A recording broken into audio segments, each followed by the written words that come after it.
สบายดีFCเศร้าไหลอ้อยเนาะมื้อนี้ออกมาเบิ่งแปลงสาธิตเด้อของโรงงานน้ำตาลสวรรณเขตได้อมื้อนี้กับหัวหน้าพุทธกรเพิ่นพาสำรวจแปลงมื้อนี้มาเบิ่งแปลงสาธิตเนาะเป็นพันธุ์หยังกว่าครับCSB 08-108โอ้ CSB 108เนาะอันนี้เป็นสายพันธุ์นำมาพัฒนาใหม่เนาะกำลังอยู่ในขั้นตอนขยายพันธุ์และก็ทดลองใส่ปุ๋ยอินทรีย์นี่ของโรงงานน้ำตาลนี่จักกิโลกรัมต่อตันอ้อยครับต่อไร่ครับ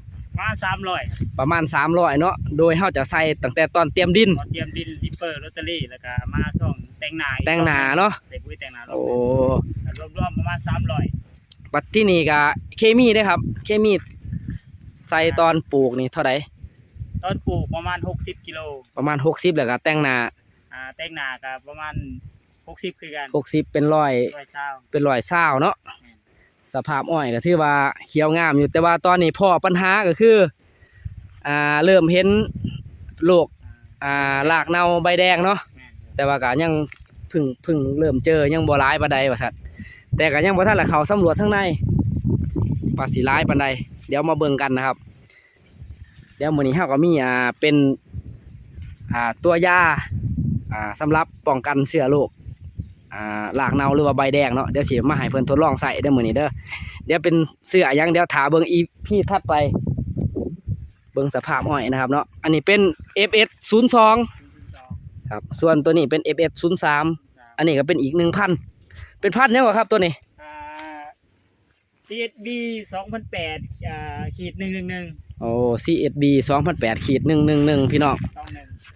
พันธุ์มาใหม่ของปีนี้อันนี้เพิ่งเอามาใหม่เนาะเอามาขยายเนาะอันนั้นยังบ่พบโรคเหี่ยวหนอนแดงโอ้เฮาบ่ใส่ยาขยายเนาะผู้เด้อมีพนักงานมาเสียหญ้าเด้อพี่น้องเด้อผู้เด้อมีพนักงานได้มาเสียหญ้า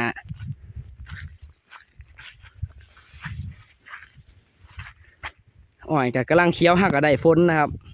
แต่ว่าแป้งนี่เป็นแป้งน้ำหยดได้เนาะน้ำหยดระบบน้ำก็จะเคี้ยวกว่าแป้งทั่วไปจักหน่อยเพราะว่าแป้งทั่วไปก็ฝนหักก็มาพี่น้องเดี๋ยวไปสัมผัสพนักงานเสียหญ้าของเฮาเนาะ